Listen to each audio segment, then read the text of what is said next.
Enjoy a weekend at Vedam, the paradise of peace. A home away from home.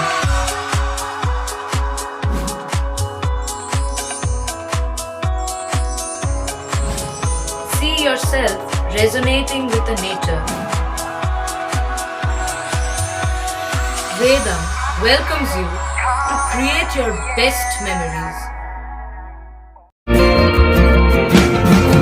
Looking beyond towards my future days that I should focus right on.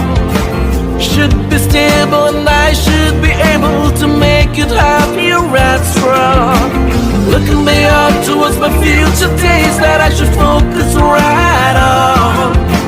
Should be stable and I should be able to make it happier and strong.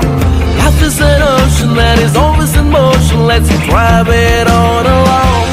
With the Voyager, the path to shine, it's the Voyager, the ultimate guide, it's the Voyager. রবিবার তৃণমূল কংগ্রেসের জনগর্জন সভা অনুষ্ঠিত হয় brigade প্যারেডে। আর এই মঞ্চ থেকেই পশ্চিমবঙ্গের 42টি আসনের প্রার্থী তালিকা ঘোষণা করে তৃণমূল কংগ্রেস।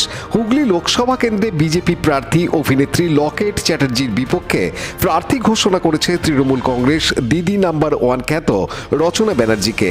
এই প্রার্থীকে পেয়ে তৃণমূল কংগ্রেস কর্মীদের মধ্যে বিশেষ উৎসাহ চোখে পড়েছে। ব্রিগেডের সভা থেকে ফিরেই চুঁচুড়ার বিধায়ক অসিত মজুমদারের নির্দেশে চুঁচুড়ার বিভিন্ন জায়গায় দেয়াল লিখন শুরু করে ফেলেছে তৃণমূল কংগ্রেস কর্মীরা। আমাদের ক্যামেরায় ধরা পড়ল চুঁচুড়া 13 নম্বর ওয়ার্ডে হুগলি চুঁচুড়া পৌরসভার পৌরপ্রধান পরিষদ সদস্য জয়দেব অধিকারীর নেতৃত্বে দেওয়াল লিখনের ছবি। দাদা, হুগলি লোকসভা কেন্দ্রে প্রার্থী ঘোষণা হয়েছে। দেখুন, আজকে আমাদের ব্রিগেডে জনগর্জন সভা ছিল।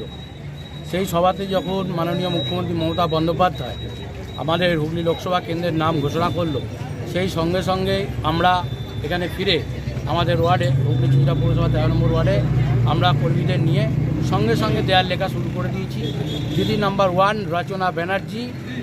আমাদের এলাকায় সমস্ত মানুষ যখন থাকতে নাম ঘোষণা হয়েছে তখন থাকতে একটা হই হই রব উঠে গেছে যে দিদি নাম্বার 1 ভোটে দাঁড়িয়েছে, মানে আনন্দের শেষ নেই।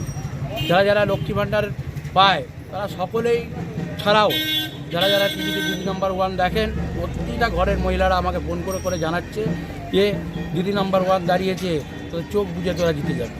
কীরকম ফল আশা করছেন?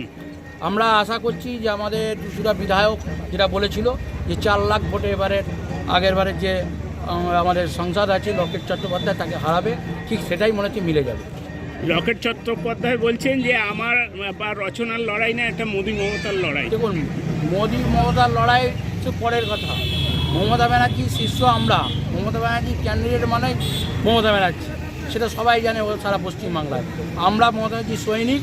আমরা এই দিদির নাম ঘোষণা হওয়ার পরে যা দেখতে পাচ্ছি চারিদিক থেকে যা সারা আসছে, আমরা মনে করছি এখানে লকেট কোনো ফ্যাক্টরি না রচনা ব্যানার্জির কাছে। আমরা আমাদের বিধায়ক নির্দেশ দিয়েছে, সঙ্গে সঙ্গে আমরা দেয়াল লেখা শুরু করে দিয়েছি। আগামী দিনে আমরা আরও মিটিং মিছিল ভরিয়ে দেবো এলাকা। 28 নম্বর ওয়ার্ডের সভাপতি গোবিন্দ ঘোষালের নেতৃত্বে দেওয়াল লিখনের ছবি। শুনুন তারা কি বলছেন। এই নাম ঘোষণার সঙ্গে সঙ্গেই বেগ দেওয়া শুরু হয়ে গেছে। অ্যাকচুয়ালি যিনি হুগলির এমপি লকেট চ্যাটার্জি, তিনি হুগলির উন্নয়নের জন্য কিচ্ছু করেননি এবং তিনি মানুষকে ধোঁকাবাজি দিয়েছেন, নাটকবাজি করেছেন। অতএব এই নাটকবাজি ধোঁকাবাজির বিরুদ্ধে সমুচিত জবাব হুগলি লোকসভা কেন্দ্রের প্রতিটা মানুষ দেবার দিন গুনছে, প্রহর গুনছে এবং সারা হুগলি লোকসভা কেন্দ্রের প্রতিটি মানুষের আজকে এটাই একটা ইচ্ছা যে এই অপদার্থ এমপিকে যত সত্বর বিদায় দেওয়া যায় এবং অবশ্যই গণতান্ত্রিক ব্যবস্থায় ভোটের মাধ্যমে। লকেট চ্যাটার্জি তো দূর থেকে সেখানে পরিষেবা দিতে পারেননি, নাগরিকদের অভিযোগ, আপনারা অভিযোগ করছেন। রচনা ব্যানার্জি কি তা করতে পারবেন? সেই তো একই সমস্যা হবে না? না, পারবেন, তিনি পারবেন এবং পারবেন বলেই দিদি তাকে চয়েস করেছেন। দিদি সেরকম মানুষদেরই চয়েস করেন যারা মানুষকে পরিষেবা দিতে প্রতিশ্রুতিবদ্ধ, প্রতিজ্ঞাবদ্ধ।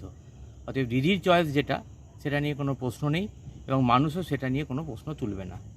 মাননীয় বিধায়ক শ্রী অসিত মজুমদার তিনি ব্রিগেড থেকে ফিরতে ফিরতে নির্দেশ দিয়েছেন যে আজকেই দেয়াল লেখা শুরু করতে হবে। সেই অনুযায়ী এখানে 28 নম্বর ওয়ার্ড তৃণমূল কংগ্রেস কমিটির সভাপতি গোবিন্দ ঘোষাল রয়েছে। 28 নম্বর ওয়ার্ডে এই দেয়াল লেখন চলছে, তাই তাদের উৎসাহিত করতে আমিও তাদের পাশে এসে উপস্থিত হলাম। ছাত্র জীবন থেকে রাজনীতিতে আপনি যুক্ত, কীরকম ফল আশা করছেন এই পরিস্থিতিতে? খুবই ভালো ফল হবে। পরিস্থিতিটা তো তৈরি করা পরিস্থিতিটা ইডি সিবিআইকে দিয়ে তৈরি করা পরিস্থিতি, মানুষ বুঝতে পারছে আজকে। তাই এদের এই যে প্রচার, এই প্রচারের যে মুখোশটা, সেই মুখোশটা খসে পড়ছে এবং প্রত্যেক দিনের দৈনন্দিন মানুষের যে অভিজ্ঞতা, মানুষের যে মমতা বন্দ্যোপাধ্যায় সরকারের যে প্রকল্প, তৃণমূল কংগ্রেসের যে ইস্তাহার এবং সেই ইস্তাহারের যে প্রত্যেকটা বাস্তবে রূপদান, এটাই মানুষ বিশ্বাস করছে। অপরদিকে যদি দেখেন নরেন্দ্র মোদীর নেতৃত্বে যে বিজেপি, তারা প্রতিটা ক্ষেত্রে মানুষকে ভাঁওতা দিয়েছে। আবার নতুন করে এনেছে মোদির গ্যারান্টি, কিন্তু এর আগে তো তারা বলেছিল বছরে 2 কোটি চাকরি, এর আগে তারা বলেছিল 15 লক্ষ টাকা করে অ্যাকাউন্টে দেওয়া হবে। জিরো ব্যালেন্সের অ্যাকাউন্ট লোক রাত জেগে লাইন দিয়ে ব্যাংকে খুলেছিল, কিচ্ছু হয়নি এবং কোনোটা হয়নি, কোনোটা হবে না। অতএব এই ধোঁকাবাজ, এই মিথ্যা সর্বস্ব, এই জুমলা, এই দল এবং সরকারকে ভারতবর্ষের মানুষ বিদায় দেবে, এটা খালি দিনক্ষণ ঘোষণার অপেক্ষা। রাম মন্দির কি বিশেষ কোনো প্রভাব ফেলবে এবারের না, ইলেকশনে? কোনো প্রভাব ফেলবে না। রাম মন্দির এবারে কোনো ইস্যুই নয়। ইস্যু হচ্ছে রেশন ব্যবস্থাকে তুলে দেওয়ার ব্যবস্থা করা হচ্ছে, ইস্যু হচ্ছে মানুষের হাতে আয় কমে গেছে, ইস্যু হচ্ছে ওষুধের দাম বেড়ে গেছে, ইস্যু হচ্ছে নিত্য প্রয়োজনীয় জিনিসের দাম বেড়ে গেছে, ইস্যু হচ্ছে রান্নার গ্যাসের দাম বেড়ে গেছে। লোককে ভোলানোর জন্য বলা হচ্ছে 100 টাকা কমিয়ে দেওয়া হয়েছে, আবার নির্বাচন যেদিন হয়ে যাবে তার পরের দিন আবার 500 টাকা বাড়িয়ে দেওয়া হবে। বিজেপির এই যে জুমলাগিরি, এই যে মানুষকে ধোঁকা দেয়া, এটা মানুষ ধরে ফেলেছে। বিজেপি ধরা পড়ে গেছে, এই যে টোটাল একটা নাটক করা হচ্ছিল, ধরা পড়ে গেছে। হুগলি লোকসভা কি আপনারা পুনরুদ্ধার করতে পারবেন নিশ্চিত? একদম পারবো। হুগলি লোকসভার দেয়ালে দেয়ালে লেখা হয়ে যাচ্ছে, নাটক নয় ঘটনা, ঘরে ঘরে রচনা। সৌমিত্র সিংহের সাথে রাজেশ মণ্ডলের রিপোর্ট, হুগলি টিভি। বঞ্চনার অবসান, শ্রমের সম্মান। 100 দিনের কাজের অদক্ষ শ্রমদানকারীদের জীবনে এলো নতুন প্রভাতের আলো।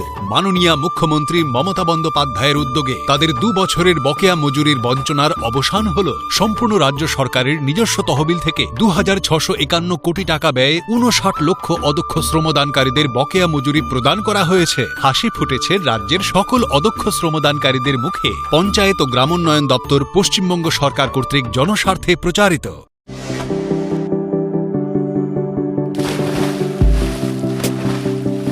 Fasten your seatbelts as you take a tour around your marine wonderland.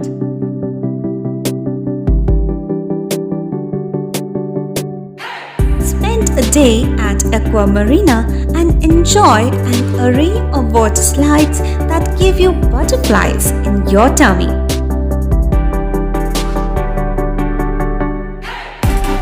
Aqua Marina is a holistic weekend destination for friends, family, and couples and offers magic to soothe your body, mind, and soul.